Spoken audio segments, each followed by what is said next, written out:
44 means 169. Therefore, cos 2x is equal to negative 119 divided by 169. Now, tan 2x equal to sin 2x divided by cos 2x. हा पण फॉर्म्युलाने आपण answer काढू शकतो किंवा हा formula जरी वापरला तरी चालेल. tan 2x equal to 2 tan x divided by 1 minus tan square x. तर आपण इथे हा फॉर्म्युला वापरू कारण आपल्याकडे दोन्ही व्हॅल्यू आहेत, sin 2x आहे आणि cos 2x पण आहे. Now, sin 2x is negative 120 upon 169 and cos 2x is negative 119 divided by 169. 169 cut होतील आणि negative becomes here positive. Therefore, answer is tan 2x is 120 divided by 119. And sin 2x equal to negative 120 divided by 169. Cos 2x equal to negative 119 divided by 169 and tan 2x is 120 divided by 119. तर इथे sin 2x आणि cos 2x हे दोन्ही negative आहे आणि tan मात्र positive आहे. तर इथे आपण ह्या फॉर्म्युलांचा वापर करून हे एक्झाम्पल सॉल्व्ह केलं, हा क्वेश्चन सॉल्व्ह केलाय. 2 cos square theta यांचे दोन्हींचे ऍडिशन होणार आहे 2 cos square theta minus 1.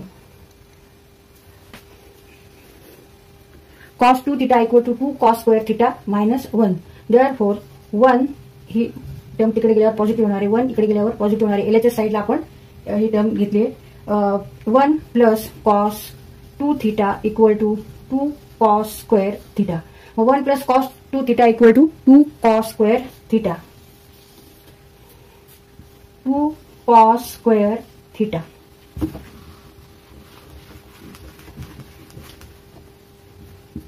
Now sin theta upon cos theta means tan theta. Sin square theta upon cos square theta means tan square theta and it is equal to RHS side.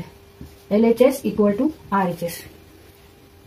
तरी हा आपल्याला formula जरी पाठ असेल तरी आपण लवकर सोडू शकतो. cos 2 theta equal to cos square theta minus sin square x.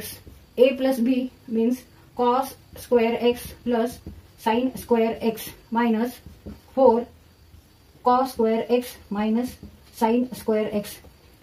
But cos square x plus sin square x equal to 1. Fundamental identity. और sin square x plus cos square equal to 1 और cos square x plus sin square equal to 1. मग ह्या ब्रॅकेटची value किती आहे 1 आहे. त्याच्यामुळे आता फक्त आपण इथे 4 in bracket cos square x minus sin square x equal to 1 लिहिलं नाही तरी चालेल.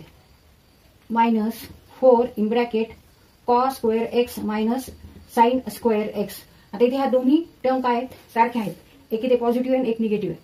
म्हणजे इथे काय होणार वजाबाकी केली दोन्ही टर्म सारखे आहेत आणि वजाबाकी झाली तर उत्तर काय येणार आहे 0 and it is equal to RHS side.